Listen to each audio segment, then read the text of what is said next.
Hello student, welcome on my channel. Today in this video we are going to discuss about calendar trick. Student आज के video में मैं खास बात ये लेके आया हूँ कि कैलेंडर ट्रिक के क्वेश्चन आपको बिना ओड डे फाइंड किए एक फॉर्मूला की मदद से आप कैसे सॉल्व कर सकते हो. राइट आपको ऐसा पूछा जाए कि 26 जनवरी 2032 को कौन सा डे होगा, कौन सा दिन होगा, और ऐसा पूछा जाए कि 26 जनवरी 2011 में कौन सा दिन था, तो इसका आंसर आपको कैसे बताना है.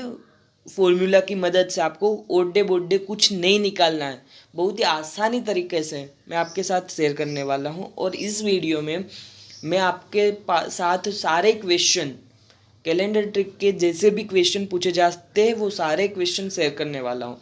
तो फर्स्ट क्वेश्चन ऐसा पूछा जा सकता है कि how many weeks in a year. Weeks find करने हैं, मतलब कि पूरे साल में कितने दिन होते हैं. 365, उसको भी वीक्स वीक्स मतलब कि 7 से डिवाइड कर दो. 7 5 जा 35, 1 बचेगा 15, 7 2 जा 14, 1 बचेगा. राइट तो रिमाइंडर क्या बचा 1, मतलब कि 1 ओड डे होता है. समझ रहे हो, रिमाइंडर 1 बचा मतलब कि 52 वीक्स होगा और 1 ओड डे होगा. इसको आप पर स्टूडेंट लीप ईयर है अगर हमारे पास, तो उसमें 366 डेज होगा. मतलब यहाँ पे 52 सैम आएगा पर यहाँ पे 2 बचेगा ना, क्योंकि यहाँ पे 16 आएगा तो रिमाइंडर कितना बचेगा 2, मतलब कि 2 ओड डे होता है. तो आपको समझ में आया student odd day, what is odd day. पूरे साल में जितने दिन होते हैं और बाकी वाले बच्चे जो, हाँ ऐसा पूछा जाए कि एक मंथ में कितने ओड डे होते हैं, तो 7 से डिवाइड कर लो. 31 को 7 से डिवाइड कर लो. 7 4 जा 28, 3 रिमाइंडर बचा, तो जो 3 रिमाइंडर बचा वो ओड डे है. आपको पता चला ओड डे कैसे निकाला जा सकता है.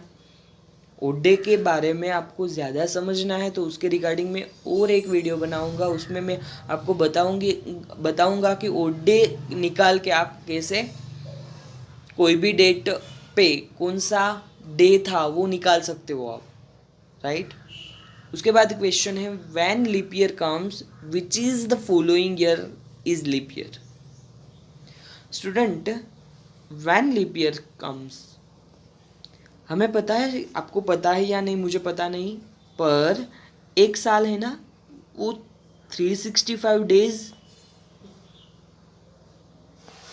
एंड 6 आवर्स का होता है. ये 6 आवर्स 4 ईयर के बाद पूरा दिन बनता है. पूरा दिन 4 ईयर्स के बाद बनता है, मतलब कि 4 ईयर के बाद लीप ईयर आता है.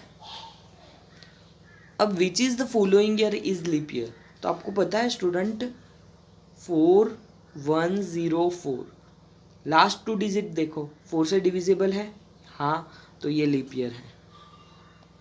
2020 ले लो, ये 4 से लास्ट 2 डिजिट डिविजिबल है, हाँ है, तो ये भी लीप ईयर है. पर स्टूडेंट इसमें थोड़ा डिफरेंस है, वो समझ लेते हैं पहले. क्या है स्टूडेंट, 2000 4 से डिवाइड करो होगा 2100 4 से डिवाइड कर दो होगा. पर स्टूडेंट जब सेंचुरी दी गई हो तब 4 को 5 से डिवाइड कर दो, 500 मिल जाएगा. पर 4 से ये 21 डिविजिबल होगा नहीं होगा. तो स्टूडेंट हमें यहीं पे सोचना है कि जब सेंचुरी दी गई हो तब हमें 400 से डिवाइड करना है, तो 21 4 से डिवाइड नहीं होगा तो ये लीप ईयर नहीं है. मतलब कि 2000 है, 2004 है, 2100 नहीं है. और 2-3 एग्जाम्पल ले लेता हूँ, ज़्यादा समझ में आएगा स्टूडेंट आपको. 1900, ये भी 4 से डिविजेबल है पर 400 से डिविजेबल नहीं है, रिमाइंडर बचता है, 4 फोर्जा एंड 3 रिमाइंडर बचता है, रिमाइंडर नहीं बचनी चाहिए। तो लीप ईयर के बारे में आपको ये याद कंसेप्ट क्लियर कर देना है कि अगर सेंचुरी दी गई है तो हमें 400 से ही डिवाइड करना है, राइट। अब देखते, हमें पता चल गया ना पूरा कंसेप्ट ओड डे के बारे में, तो इसका यूज़ कर लेते हैं। यहाँ पे क्या दिया गया है, 26 जनवरी 2012 की 26 जनवरी को मैं सपोज कर लेता हूँ कि मंडे है। I am not sure but मैं सपोज कर लेता हूँ। यहाँ पे मंडे लिखना छूट गया। सो 1 फरवरी 2012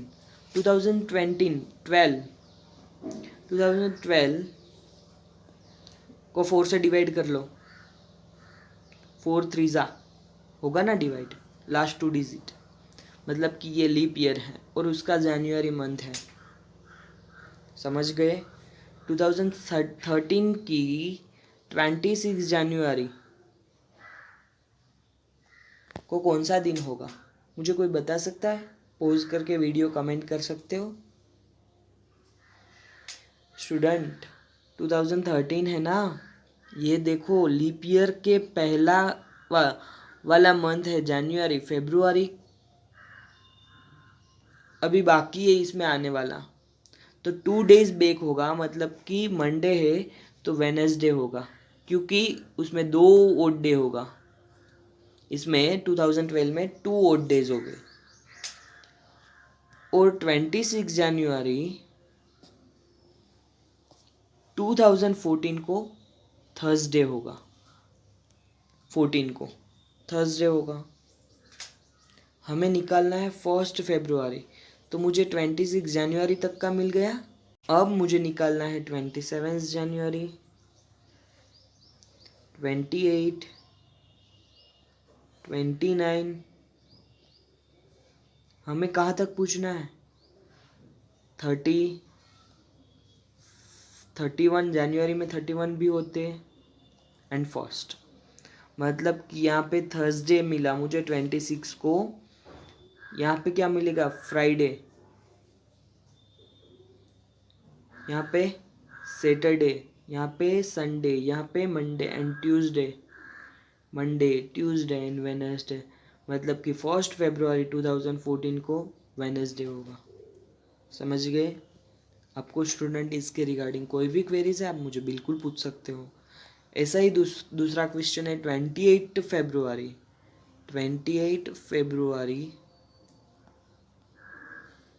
को मंडे, सो हमें निकालना है 2020 तक, और 31 मार्च, 28 फरवरी मुझे मिल गया, 28 फरवरी, पर यहाँ पे देखो मंडे 2019 में कौन सा दिन होगा और 2020 में कौन सा दिन होगा। 28 फरवरी यहाँ पे मंडे है तो ट्यूसडे ही मिलेगा 29 में, क्योंकि लीप ईयर नहीं है, राइट। और 2020 में आप सोचो, 2020 लीप ईयर है पर उसकी 29 डेट तो बाकी है अभी, समझ गए। मतलब 28 फरवरी को ट्यूसडे था, 28 फरवरी को वेडनेसडे ही होगा, 29 को लेना है अगर हमें तो थर्सडे होगा, समझ गए। थोड़ा लॉजिकल क्वेश्चन है। 28 आप लीप ईयर सोच के इसको 2 दिन बढ़ा दो, ऐसा नहीं चलेगा। लीप ईयर में आपको पता है 2 odd days होते हैं, इसलिए एक दिन ज़्यादा, मतलब कि यहाँ पे ट्यूसडे है तो वेडनेसडे नहीं थर्सडे आएगा, पर 28 फरवरी को ही निकालना है तो एक ही दिन बैक जाना है, मतलब वेडनेसडे होगा, और 29 को थर्सडे होगा। अब निकालना है हमें 31 मार्च को, 31 मार्च को निकालना है। हमें जो मिला वो मुझे मिला 29 फरवरी को, क्या दिन था, थर्सडे, यहाँ तक मुझे मिल गया। सो 1 मार्च को कौन सा दिन होगा, मुझे कोई बता सकता है? फ्राइडे ही होगा ना, फ्राइडे। अब मैं इसको इरेज कर देता हूँ। 1 मार्च को मुझे मिल गया, 1 मार्च को मुझे मिल गया फ्राइडे। स्टूडेंट अब क्या करना है, हमें 31 को 7 से डिवाइड कर देना है। क्या मिलेगा? 7 4 जा 28, मुझे मिला 3 रिमाइंडर बचा, मतलब कि यहाँ पे 3 डेज बैक जाना है हमें। हमने 31 को ही डिवाइड किया, राइट। मतलब यहाँ पे फर्स्ट डेट को मुझे मिला, फर्स्ट डेट को 29 डेट को मुझे मिला था थर्सडे।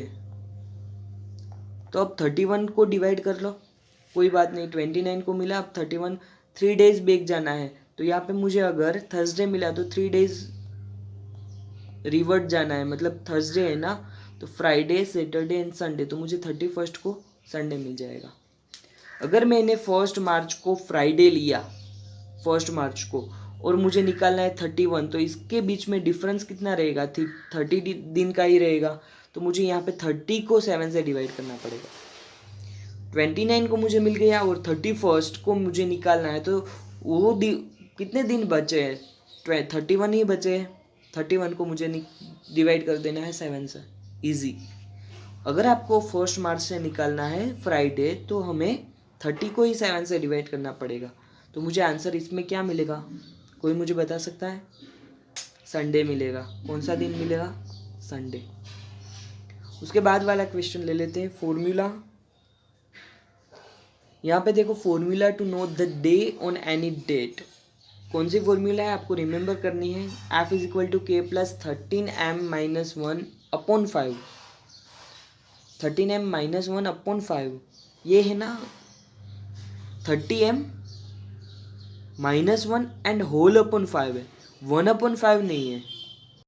तो ये फॉर्मूला का यूज़ हम कैसे करेंगे वो बता देता हूँ। उसमें हम कंसिडर करने वाले हैं, first is March, second is April and up to 11 is January, 12 is February. इसको, हाँ, इसको कैसे यूज़ करना है वो भी मैं बताऊँगा।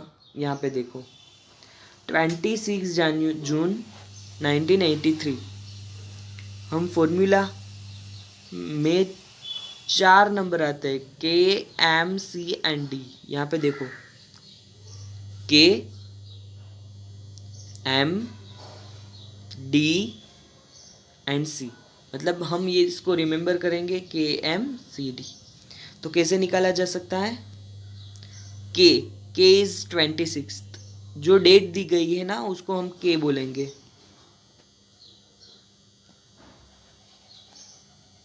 जून, उसको हम मैं month, M is June.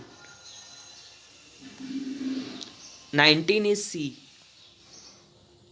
And D is 83।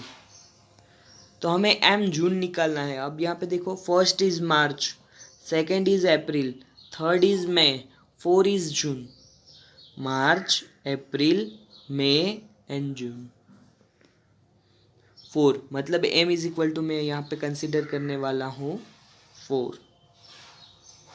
मिल गया मुझे, एम इज 4। मुझे फोर्थ वैल्यू में निकालनी थी, के एम डी एंड सी। के की वैल्यू मुझे मिली 26, एम की मुझे मिली 4, सी की मुझे मिलेगी 19 एंड डी की वैल्यू मुझे मिलेगी 83। ये वैल्यू हमें सब्सटीट्यूट करनी है इस इक्वेशन में।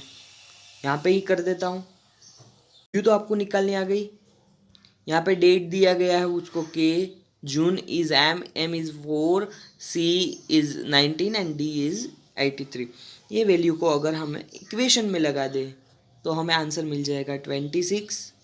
यहाँ पे देखो, K is what 26 plus 13, M is what 4 minus 1 upon 5 plus D is what 83 plus D by 4 plus C by 4 minus 2 into C is 90। Value को सोल्व कर दो। 26 मुझे मिलेगा यहाँ पे, 13 4 जा 52 minus 1 51/5 plus 83 plus 83/4 plus 19/4 minus 38।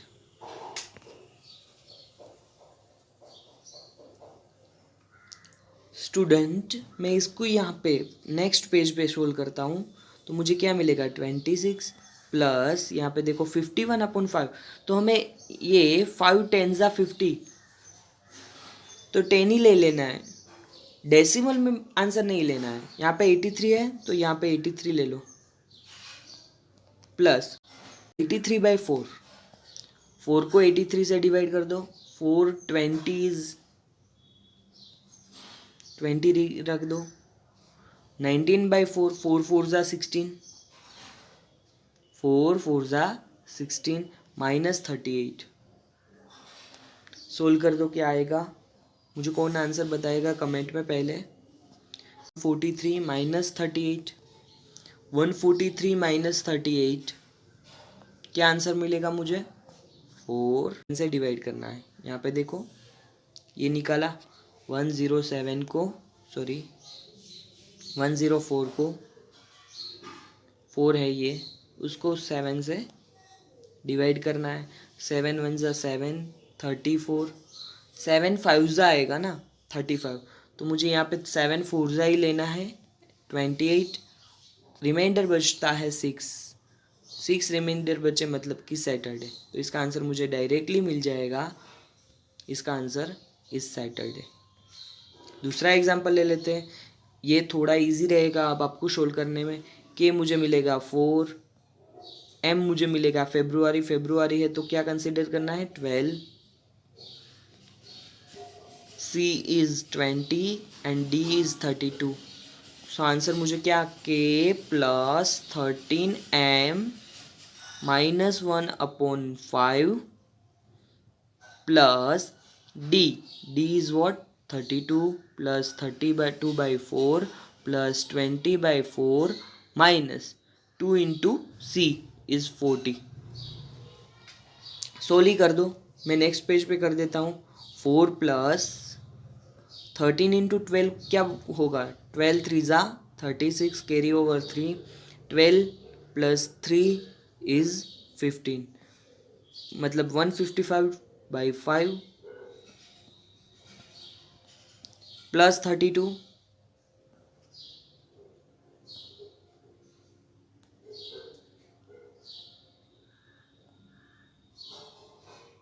Plus 32/4 plus 20/4 minus 40।